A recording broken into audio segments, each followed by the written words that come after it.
Ate Miriam, I sent some of the photos earlier to Ate Miriam. Regards to everyone daw. Praise God. Salamat ako daw sa kanilang siyang. Okay.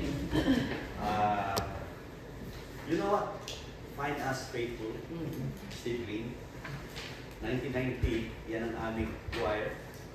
And also during my graduation sa Bible School. 1990, Find Us Faithful. It's indeed, it's very timely. Tama-tama, di ba? Ang ating pinaka-tema ngayon ay about leadership. Sa MCCC. We will talk in a biblical point of view, and then I can share you know, some of the personal experiences in the ministry. And I hope and pray na nakatulog kayo ng mahimbing, na masarap. Ewan ko na yung katabi nyo kung nakatulog din ng masarap sa inyong ingay. At pala ko, may enjoy namin dito yung pagtulog. Hindi rin pala. Kasi yung oras na nagtulog namin. Amen. Huwag God willing, huwag yan. Joke lang po yun. At 2 o'clock, iniwanan ko si Nitz at saka sabi ko, uuna na ako, magsutupas na ako. Alam ko, gusto na siya at Nitz pa lang yung past 3 o'clock, tsaka po na siya nakauwi. So, you know, thank God. Hindi sa walang kabuluhan. We know, thank God for His grace. Sometimes we sharing time with people to talk, you know, about ministry. And we thank the Lord. It is something great. It is very fruitful sa mga pagkakataon. Pinirefer ko ito, ano lang naman yan, 4 points. 2 points ngayon, 2 points mamaya. Okay? Aagahan natin mamaya kasi may laban ng factors. Okay. So, leadership. Tinitle ko na leadership getaway. At least this is the first time na magkaroon. And as I look individually, lahat kayo ay nasa leadership ng MCCC. Ano man ang inyong ministry na ginagawa, kasama kayo dun eh. It may be music, special events, o ano pa man. Diba sa prayer, iba't iba tayong tinawag ng Lord. Pero ito, ang focus natin is more talagang paano pa tayo mali-develop, paano pa tayo makagamit ng Panginoon bilang mga leader ng church. Siguro, other word ng leaders is a servant. Servant leader ng church. Alam nyo ba, according to the survey, na ang laki ng crisis ngayon sa mga churches ng leadership, especially in North America. Especially ng COVID, napakadayang mga namatay ng mga pastor, mga nasa leadership ng mga churches. Just recently, before COVID, medyo shortage kami ng mga elders, supposed to be 10. Last year, ang elders ng MFBC, 6 lang. For the whole, COVID-10, kasi nawala na election. And very thankful to the Lord, I was surprised. Itong church election, ang nomination, and then naging na-acclaim na yun, naging 11 elders na. Yung mga elders dati na nagpahinga na dahil may edad na raw sila, na ganyan-ganyan, you know, through this years of mga preaching, na anong ganyan, na-encourage sila, and most of them step up again. Maging part ng 11 na elders, and then 11 din ang deacons ng MFBC na katulong nito sa gawain ng Panginoon. So, dahil sa shortage ng mga leaders sa panahon natin ngayon, especially in North America, yung mga modern pastors, minimize nila yung mga responsibility. Yung sa preaching ng God's Word, they focus on yung ano ba parang business style, yung CEO, na kung saan marami sila ngayon ng mga like church entrepreneurship, in vision, mga implement ng mga growth plans, ang dami naman ginawa, yung iba naging effective, yung iba naman hindi. Of course, we cannot question about the ministry ng bawat churches. Walang identical na church, di ba? Kung ano yung pag ginagawa. Kaya ang MCCC, iba rin yan na church. Iba rin yan na grupo na kung saan paano papatakbuhin wala talagang specific pattern na, okay, sige, MCCC, gayahin niyo yung pattern na MFPC, hindi pwede. MFPC, gayahin niyo sa First Filipino. Bakit hindi gano'n? Lahat tayo ay may pagkakaiba, pero ang ano dito ay iisa ang focus, iisa pa rin ang goal. Amen. O ano yung general statement o vision statement ng isang simbahan. Yan na pa naging maliwanag sa atin yun. Okay? So, dalawang verse muna yung ating babasahin, yung verse 2 Peter 1:3-4, and then yung 2 Timothy 3:16-17. Okay, nandiyan yan. Yan. Basahin natin sabay-sabay muna dito. 1, 2, 3. Divine power has given us everything we need Yes. for a godly life through our knowledge of Him who called us by His own glory and goodness. For this He has given us very great and precious promises, so that through them you may participate in the divine nature, even escape the corruption in the world caused by evil desires.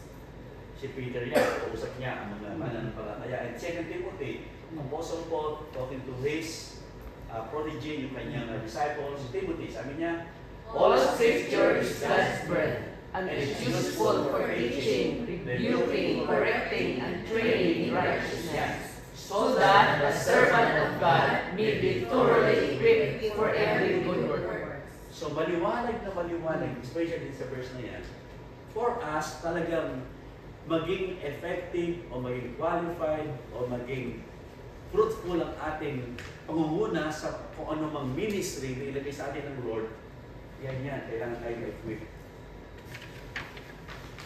Sino sa inyo nag-aaral sa PMA? Wala, no? Nag-aaral niyo sa PMA, isa yan sa pinaka-training na bago ka makagraduate dyan. Siyempre, bukod sa mga hazing ng mga fraternity, pero yung talaga pag-aaral dyan, yung discipline, ang hirap. Yung iba talaga, marami yan, to quit. How much more sa atin, if we really want to be used by God for the ministry, sabi nga, yan, kailangan, alam natin ang salita ng Diyos, sabi nga, ayun, God's Spirit, yung theopnosis siya, yung very buhay ang salita ng Panginoon. Sabi nga, useful sa atin, pagtuturo natin, pag-review natin, correcting and training in righteousness. Ginagamit natin salita ng Panginoon yan sa pagtuturo, pagko-correct, pagkatama ng bawat mga kapatid natin. O since Christ promised also to build the church, Matthew 16, and then yan ay, Matthew 16. Okay, Matthew 16. And I tell you that you are Peter, and on this rock I will build my church, and the gates of Hades will not overcome it. Futuristic. Wala pa church. Ang sabi ng Panginoon, Pedro o Peter, upon this rock, I will build my church. Sabi ng Panginoon, ikaw, Pedro, itatayo ko ang aking iglesia. Yung Petro, si Peter. Ang Petra, Jesus Christ. Ay, ibig sabihin, gusto ko lang i-establish na natin muna dito na ang church ay hindi sa atin. Ito ay sa Panginoon. Okay? Bagamat may mga ilan, even Philippines, dito parang ang simbahan, kanila. Hindi akin ang MFPC, walang may-ari ng MCCC. Ito ay pag-aari ng Diyos. Kailangan maliwanag sa akin yung pamulidin ka, ikay bossing-bossing ka na sa church. Hindi gano'n. Kung hindi, ang Panginoon na kaninyahan. Okay? Ang iniisip kasi ng marami, balik muna ng konti, balik muna, nakapabilis yata. Yung iniisip ng marami, yung church ay yung building. Kasi, upon this rock, I will build my church. At ilitrato na yan. But in katotohanan, okay, next slide, sino nagko-control? Oh, kala ko may white lady na eh. Okay. What is church? Yan. God, sabi nga, God, ang nasa una.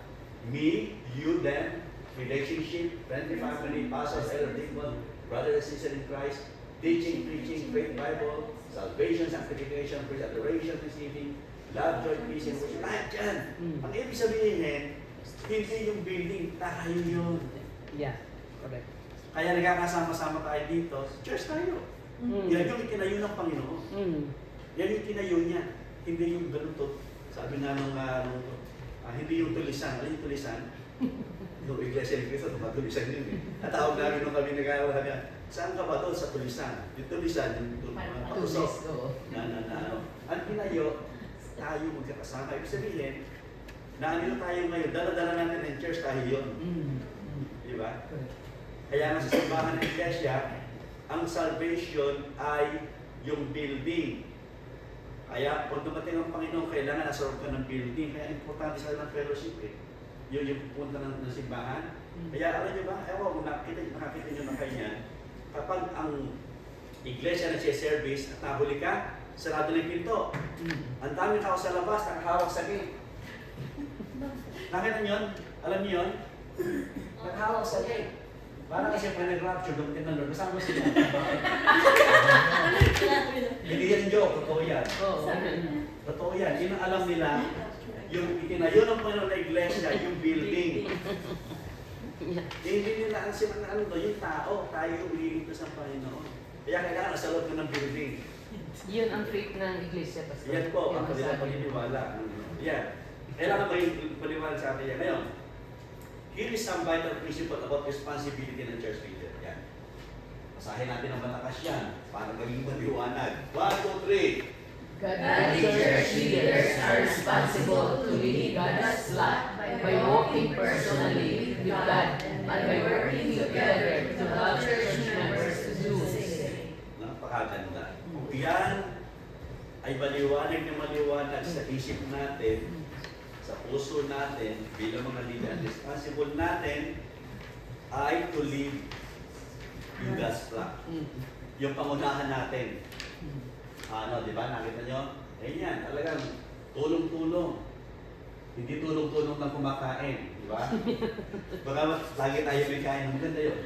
Nagtutulong-tulong, makakawit siya ganyan. Yung pagpaliwanag sa atin yun, wala ngayon sa isipan natin na yun bang ako, yung isang leader, sisilipin mo na walang ginagawa.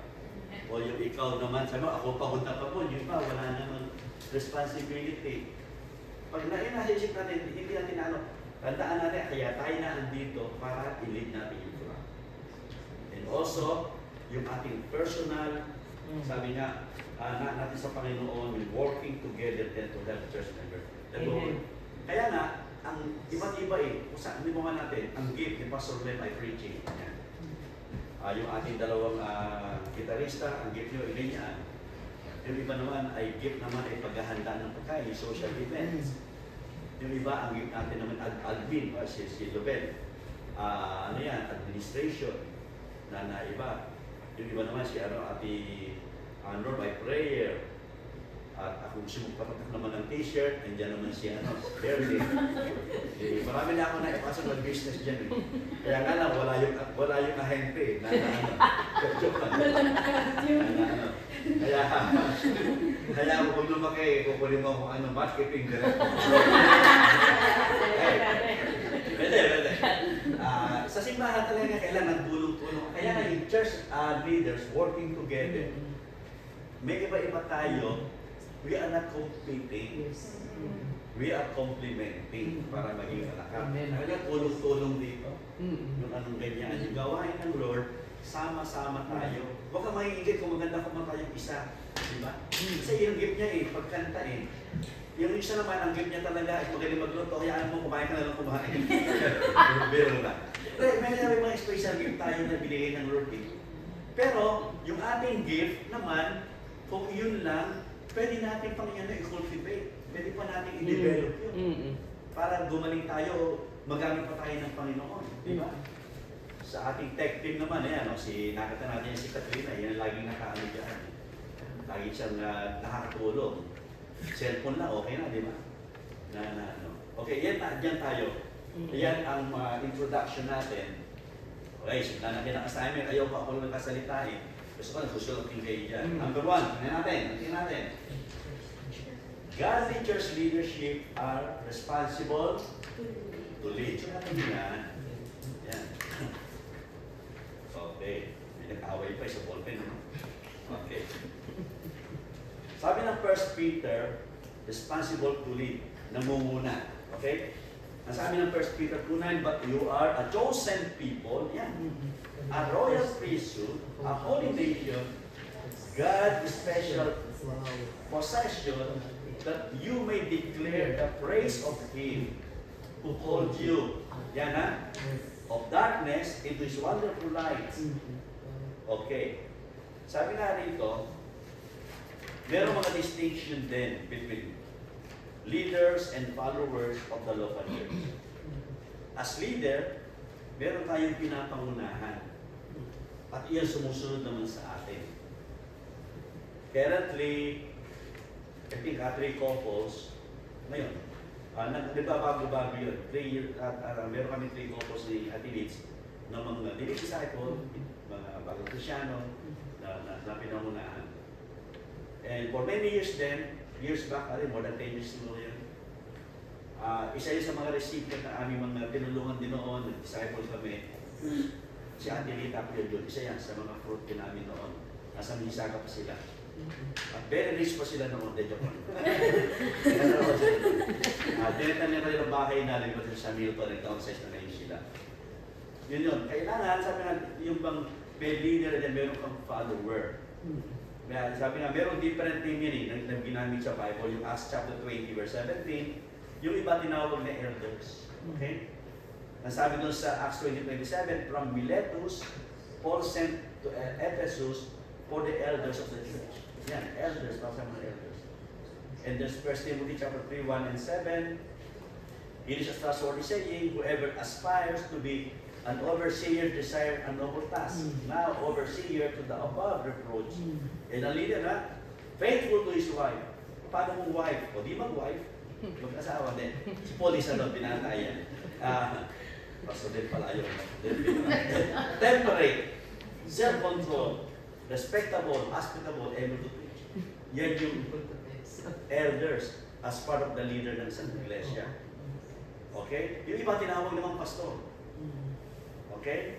And then Ephesians 4:11, sabi, so Christ Himself, ano ba yan? Yan.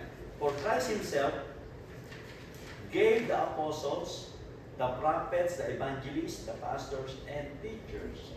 Iba't iba ang pagkakatawag sa atin ng Lord. Okay? And also si Peter then, doon sa 1 Peter 5:1 and 2, sabi niya, to the elders among you, I appeal as fellow elders and the witness of Christ, suffering, who also will share in the glory to be revealed.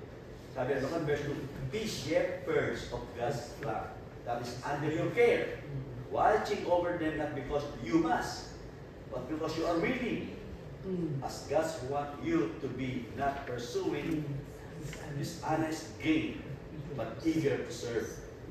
When he exhort the elders to the shepherd, like Pastor Union. Sabihin, dito, specific dun sa action elders, specific sa Ephesians pastors, and then kay Peter, interchangeably. Ang pastor ay elder din. Okay? Pero ibang elder, hindi nang pwedeng pastor. Okay? Yan na sa function ng simbahan. Currently, ang MCCC, pastor, may mga deacon na wala pa na, pastor pa lang. Pastor, lemang pastor, and then mostly volunteers. Pero and then, God willing, next year, sa ating mga brainstorming, o sa susunod na taon pa, maaaring hindi pa ready na yun, magkakaroon na ngayon ng deacons. Magkakaroon na ngayon ng elders. Na anong ganyan. Para makumpleto yung bang structure ng isang simbahan. Yes. Na may structure. Habang dumadami ang leaders, dumadami ang lalo bumibigat ang trabaho, lalo sumasakit ang ulo din ng pastor. Yeah? And you imagine ba sa MFBC 11 elders, iba-iba ng personality, iba-iba ng mga edad. 11 ang deacons, ganoon din. May mga bata, may mga matanda, may mga ganito. May mga deacon, yung pag di mo meron hindi ko nasabihan, kagaya, deacon nasabihan. Yung iba, laging hindi deacon contento. Yung gusto niya, deacon. Kaya mga deacon na gano'n. Minsan, may pastor akong kaibigan no, nasa Tondo yung pastor nila, yung Catholic Church. Inaway siya ng kanyang mga deacon na anong ganyan. Minsan, Christian na alam niya mga board of demon, kami demon. Hindi na demon, nasabi niya board of demon eh. Inaway kasi sila eh, talaga. Ang laki ng problema ng pastor na yun. Hindi rin board of demon daw. So, i-releasing ko lang kayo. So, yan. A godly leader are responsible to lead. Tandaan natin yan. Pag tinanggap natin ang Panginoon, nakasama tayo sa leadership, then handa tayo. Yes. Handa tayo dito. Ano po? Siyempre, hindi naman natin pipilitin na wala sa puso yung pag-leader, miyembro na nasa, kumbaga, support team lang siya. Hindi lahat talaga maaaring meron siyang gift. Meron talaga special gift, maraming talent. Pero not willing. Mahirap mo naman piliin niya. Meron namang walang talent, willing. Mas i-bless ng Lord yun kasi talaga kapagamit ka ng Panginoon. Okay? Ako walang gift pero willing. Hindi ka ngayon willing pa rin. Willing lang. Biro lang ako. Okay. Now, leaders should lead. Leadership is a primary influence, and the way the church leaders influence others is by the godly example and by the teaching of God's word in Hebrews 13:7. Remember, Hebrews 13:7. Yeah. Remember your leaders who spoke the word of God to you. Consider the outcome of the way of life and imitate their faith. Tandaan natin ito, mga kapatid, as we lead, ang mga tao ay nakatingin sa atin. Titingnan nila yan eh. Yan, no? Of the way of life, out of the way of life, and imitate their faith.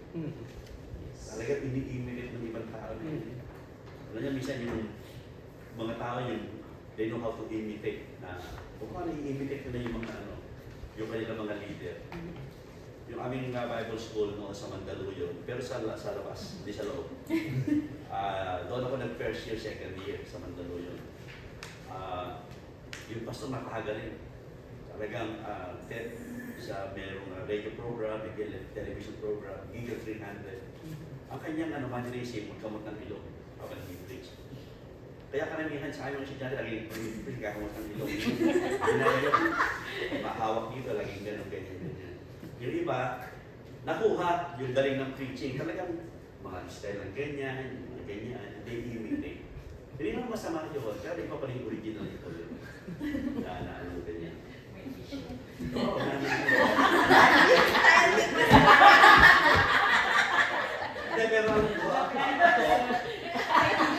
pero yung nagsasalita, makapansin niyo ako sa inyo, Pastor, hindi ko alam. Lagi parang meron lumalabas na parang sipon. Parang gano'n, lagi parang nag-aaral. Hindi pa alam kung saan nagagaling niya, pero hindi ko nagaya. Hindi ko nagaya, nagagaling niya. So yan, kailangan, yan yung sabi ng Hebrews. And also, leadership requires having a clear biblical picture of what the local church ought to be and what it ought to be doing. And continually communicating that to the church. Kaya ang maliwanag yun, alam natin na MCCC, alam ni Pastor Leo, pag ng mga leader dito, actually, ang current leader lumalabas, correct me, ang lumalabas parang nasa leadership na yun, ikaw, si Sister Lopelia, Sister Laarni, and sino pa? Marisol? Tama din. Ay, tatlo.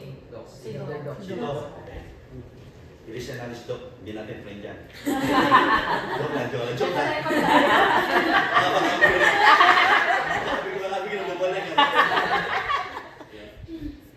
Yun, kailangan, kung ano man meron tayo, i-communicate natin yun. Yes. Kung ano yung vision natin. Mamaya, 11 o'clock, meron tayong yung vision casting. Mai-ano natin, para mai-ano natin ano yung ating plano for next year. Bagay-bagay. Importante yung kailangan i-share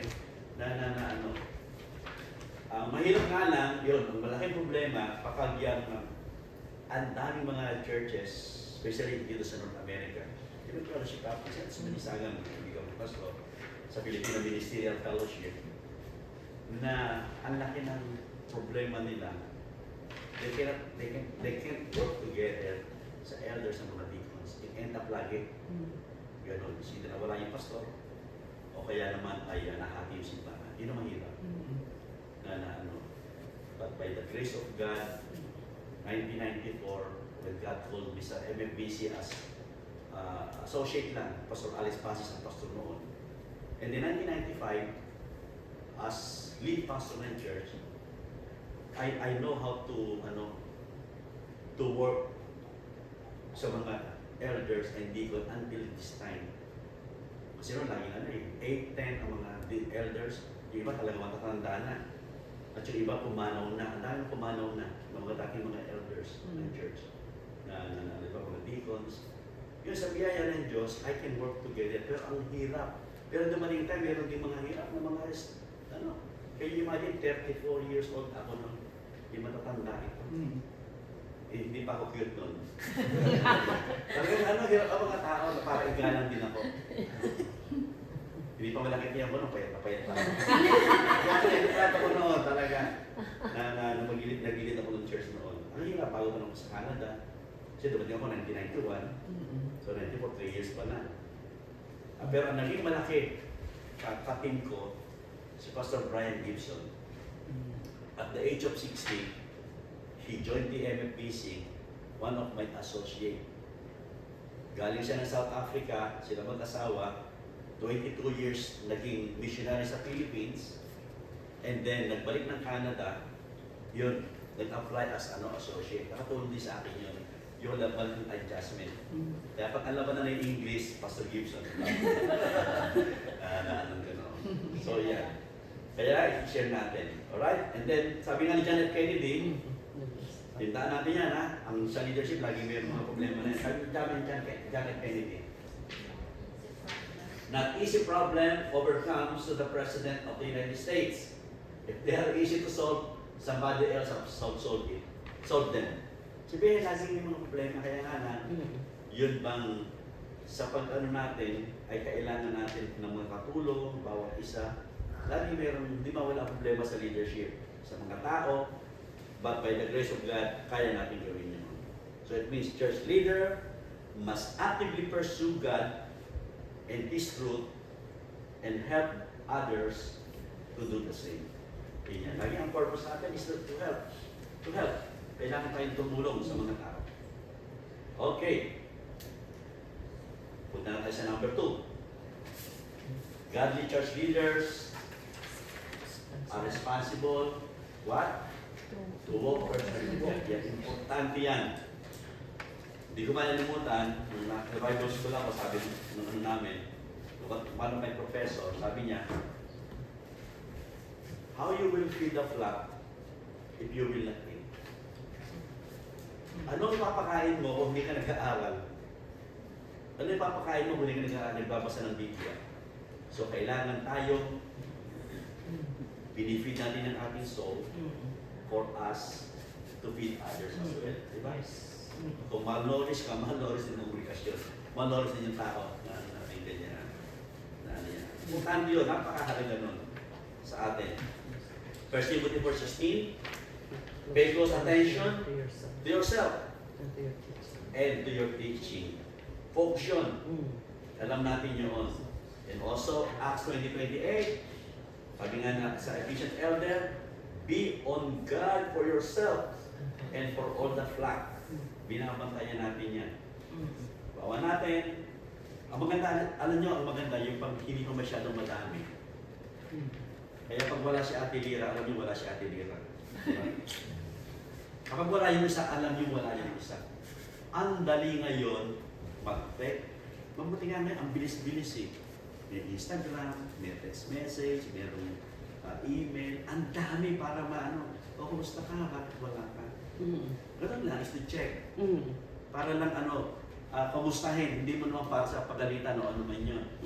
Di ba? O puyat ka, hindi makasimba, dapat nagsimba ka. Di, biro lang.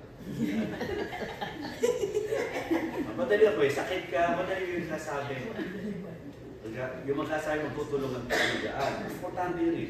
Responsible, especially to walk personally with God. Letter A, Godly church leader must be careful to maintain a good conscience before God and others. Nako, napakahalaga niyan. Yung ating konsyensya, maintain natin yun. And also, sa mga tao, sa Diyos at sa mga tao. Ang hirap, di ba, kaunti na, bawa natin yung bilang ninyong ganyan. Katapos, leader ka. Kasi pastor na medyo hindi maganda during that week, hindi siya nagkakunyari ni Sugar.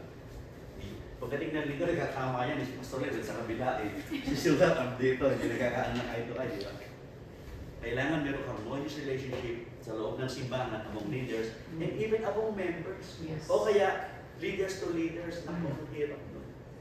Paano tayo makapag-lead kung tayo mismo away-away? Wala na. Ang hirap na yun. Yes. Okay? Hebrews 13:80 sabi nga, pray for us. Ang sabi nga ni Paul, we assume, of course we believe, Paul is the author ng Hebrews. Pray for us. We are sure that we have clear conscience and desire to live honorably to every way. Kasi nga, pisan, tao tayo eh. May pastor, baka madami ang konsyensya eh. Diba? May mga iba palang agenda. May mga iba palang gustong gawin. Kaya nga Paul told, binigyan naman example si Felix. Sa Acts 20:26, sabi niya, I also do my best to maintain always blameless conscience both before God and before men. Pinausap niya si Felix. And then the conscience is that the inner sense is right and wrong that God has put in every human heart. Sometimes tama, minsan mali ang ating mga konsyensya. And then let the Holy Spirit always lead us. Sabi Romans 2:15, they show that the requirements of the new law are written on their hearts.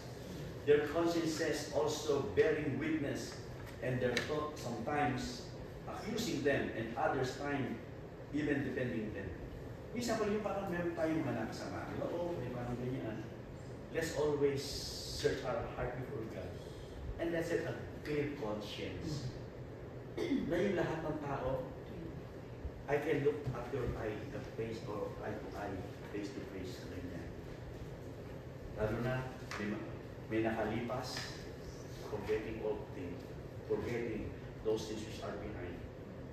Let's have a clear conscience sa Panginoon moving forward sa ginagawa ng Panginoon.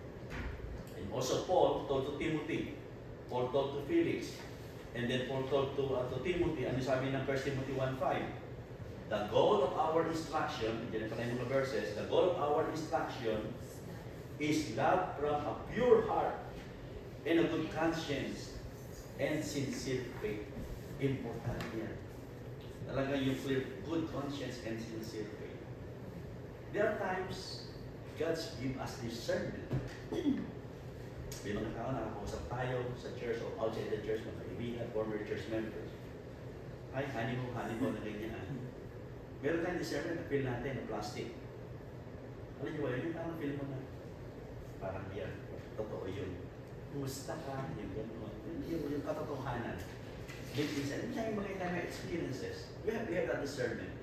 Pero make sure our heart is very clear conscience. When sabi tayo sa tao na, kumusta ka? O pray for you. You see word of praying for you, kailangan. Totoo tayo doon. Diba? Kaya, many times, kapag yung talagang kausap ko sa telephone, anong ganyan, I'll pray for you. O sige, let's pray na. Kasi may pagkakala, I'll pray for you. Pagkatapos nun nagkita ulit kayo, the following day, after 1 week sa church, sabi nga, ay magaling na yung anak ko. Thank you sa prayer. And then, hindi siya, hindi pala napag-pray. Sabi ko napag-pray. Diba? Pero parang ganyan. Kahit ako ng tao, ako, I personally yes.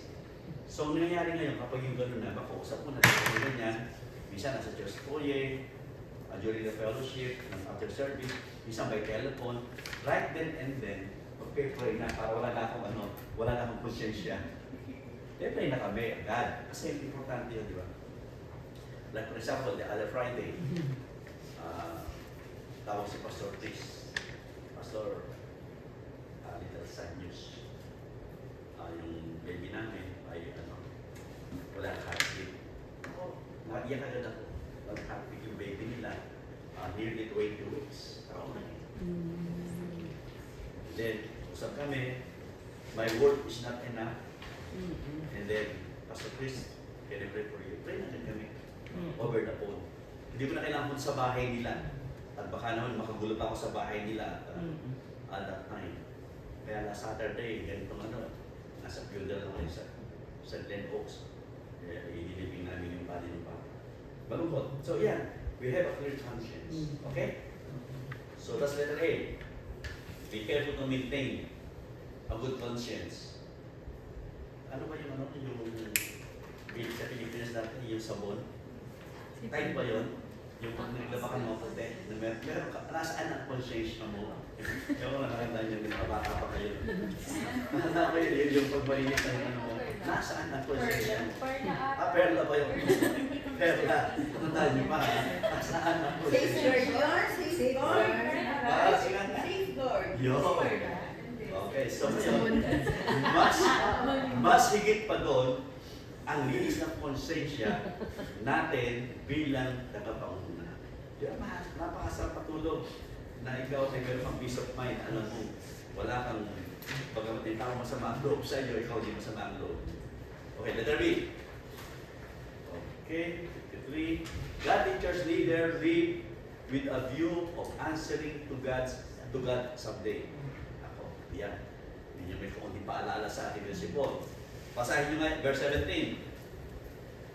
Have confidence in your leaders and submit to their authority, because they keep watch over you as those who must give an account. Do this so that their work will be a joy, not a burden, for that will be of no benefit to you. Yan. View of answering to God someday. Lahat tayo responsible. Accountable tayo sa Panginoon. But sabi nga ni Paul, have confidence in your leaders and submit to their authority. Yung nasa pastor, tayo miyembro, sundin natin yun. Igalang natin yun. And then sila naman, they keep watch over you naman. Ano yun eh? Mutual yun eh. Nagkakaroon hindi man naman yung mga tao, pray ng pray doon sa pastor, yung pastor wala namang ginagawa. Bawa, ganoon. O kaya naman yung pastor, trabaho ng trabaho, yung miyembro, di ba naman appreciate yung ginagawa ng pastor. Ibig sabihin, nagtutulungan. Sabi nga dito, that they work with a joy. Yung paglilingkod ng pastor sana, at saka tayo bilang mga leader, hindi yung burden ba? Ako, lingkod na naman, mag-preach na naman ako. Ganito na naman. Or, Thursday, Bible study naman, sarap matulog sana, may gagawin nito. Hindi. Because, sabi nga rito sa last phrase, for that would be of no benefit to you. Sabi nga yung pang mga burden natin, yung ganyan, kailangan laging may kagalakan sa puso natin. Sabi nga, no man or group of men has final authority over the church. We are merely under shepherd, accountable to Jesus Christ, siya yung chief shepherd natin. Okay? Tayo ay answering to God someday, hindi atin yun. Because, kanina sinabi ko na rito, ang MCCC, not mine or not anyone, church leader are stewards or managers of the church for Christ who brought it with His blood. Yeah. So, can the leader live with a view of answering to God someday? C. Godly church leader are men of faith. Dapat yan, ha? And prayer who encourage others to pray. Kailangan tayo mismo yung naanong ganyan. Bawa natin kunyari. Ganda mo example. May outing tayo. Kunyari ganito. Nakaman mo, maunan ako po. Tutuloy pa ba tayo? Malakas ang ulan o malakas ang isno? Kailangan tayo mismo kakita na tao by faith. Tutuloy tayo na anong ganyan. Pero yung pastor, tuloy tayo by faith. Walang ulan, walang isno. Pagkabas, ano na, dala-dala yung payo. Just in case. Pero may faith tayo, may faith. Tama din naman yun, di ba? Yun ang faith plus works. Okay? Hindi salvation yun, pero kailangan niya. So, kailangan tayo ang nangunguna na yung bang encourage natin tayo magiging magandang example to.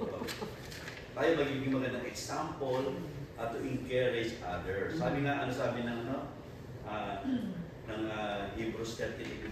Remember your leaders who spoke the word of God to you. Consider the outcome of their way in life and even in their life. Pinasang pinigin niya. Kaya nga sabi sa verse 18, pray for us. Pray for us. Yun yung sinabi niya yun. Pray to kami, we are sure that we have a clear conscience. Sinabi niya. Okay? Pero pinaka gusto ko ipakita rito yung verse 7. Sabi nga, the author tells the Hebrews to remember, imitate the faith of the leaders even who gone before them.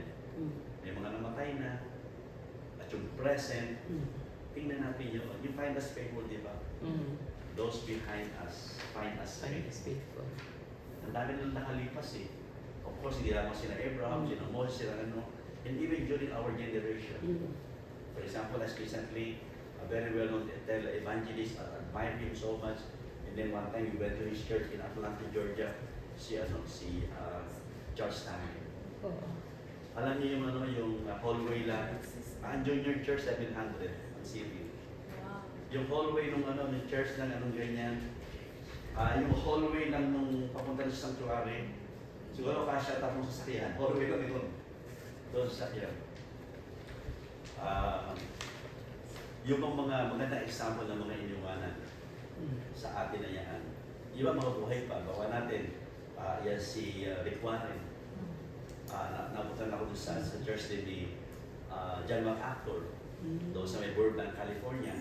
Nung mapunta ako doon, picture ko sa labas na yan. Anong gano'n, sabi ko, wow, church. John MacArthur, wow, John MacArthur. Okay, nung dito ko dyan, kita na anong ganyan. And then afterwards, bumiyahe kami, mga an hour, punta naman kami kay Rick Warren, Saddleback. Pagdating namin sa Saddleback, sabi ko, totoo ba ito? Yung buong bundok bili nila. Tapos yung parking dito. Tapos kung nag-park ka na dito, meron naman silang service para madaling ka doon sa sanctuary. Kasi malayo na lakarin. Meron shuttle, papunta ka sa sanctuary. Na anong gaya. Kaya sabi ko, ang laki nung kay John MacArthur. Kung nakakita mo ganyan. Eto, kay MacArthur gano'n lang. Sabihin, ano yun eh, bakit na natin kung paano believers ng Lord? Yung bawat mga churches, kung paano sila, differently, and we thank God. And very encouraging din, di ba? Ngayon, hindi natin maliit ang MCCC. Mag-dream din lang tayo, mag-dream na tayo ng malaki. Someday, somehow, God will bless. Yes.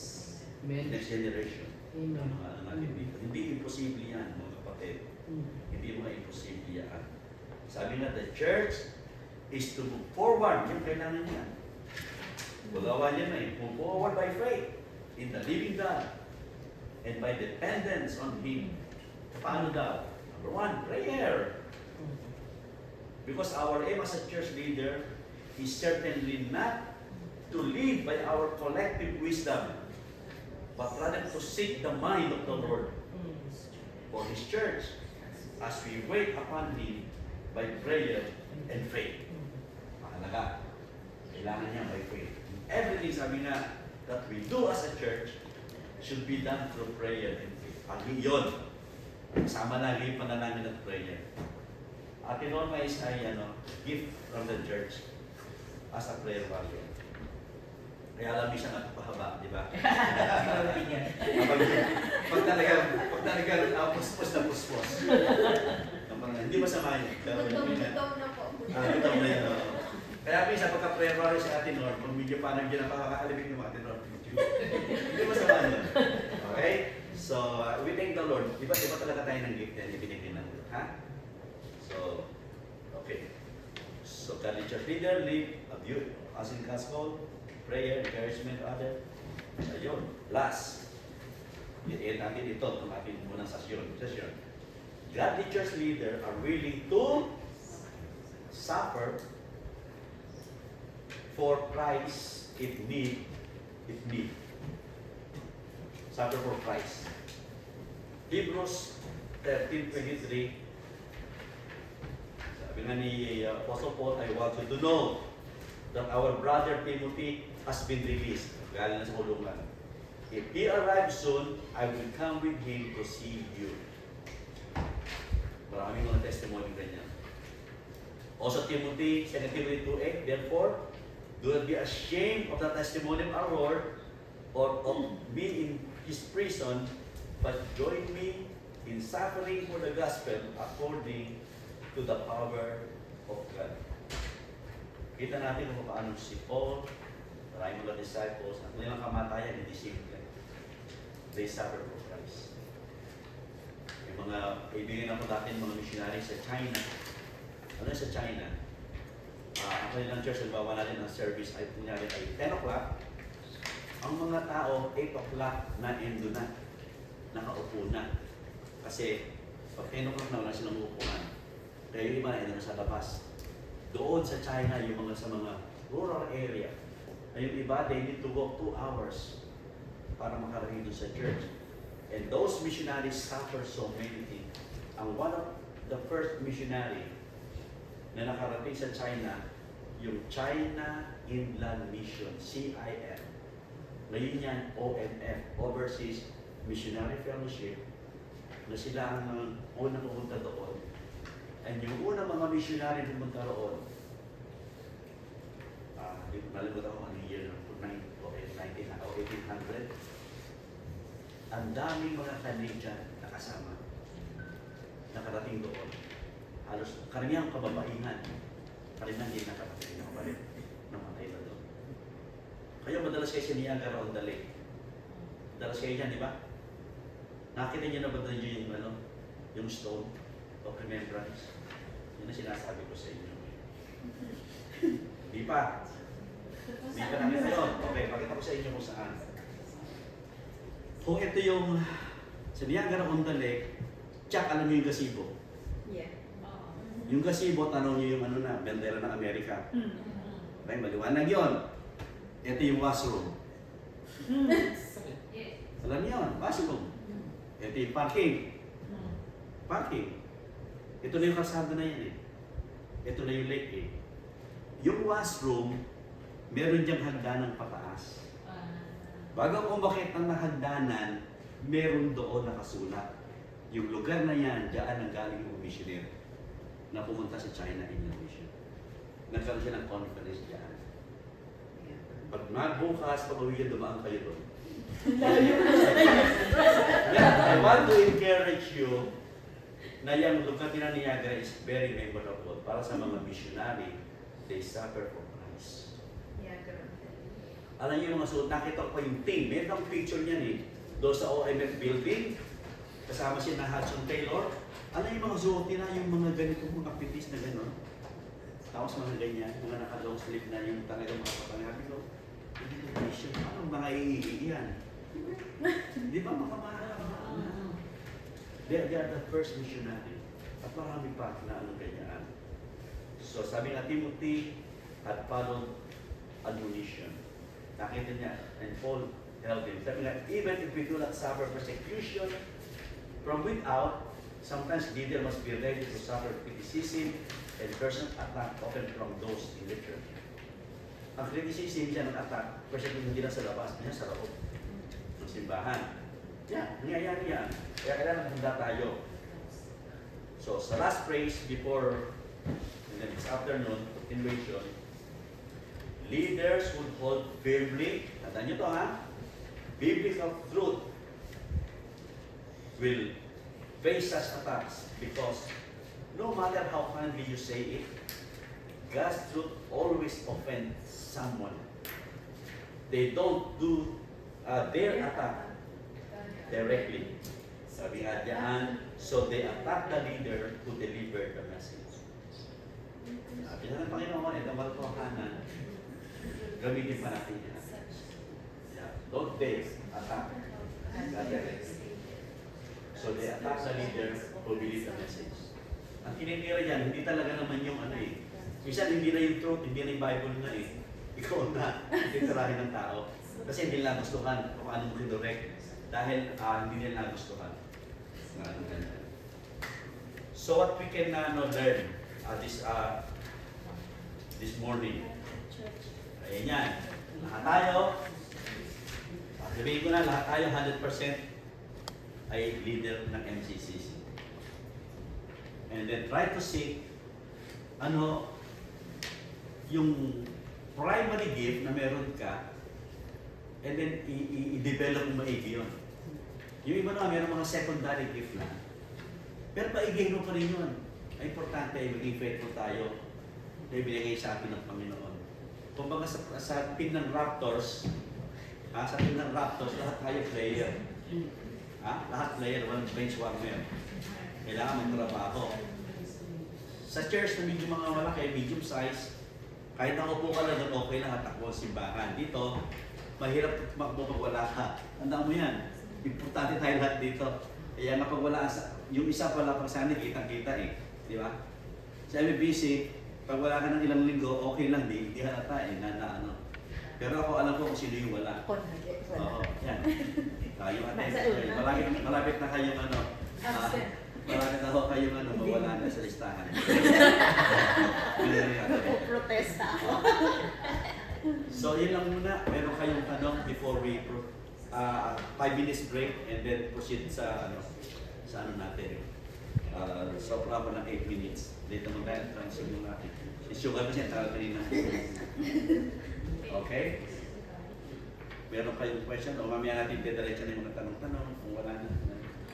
I hope and pray naka sa atin ito, na enlighten tayo, na ako na-refresh din ako while I'm preparing this okay, so 5 minutes break. Washroom break.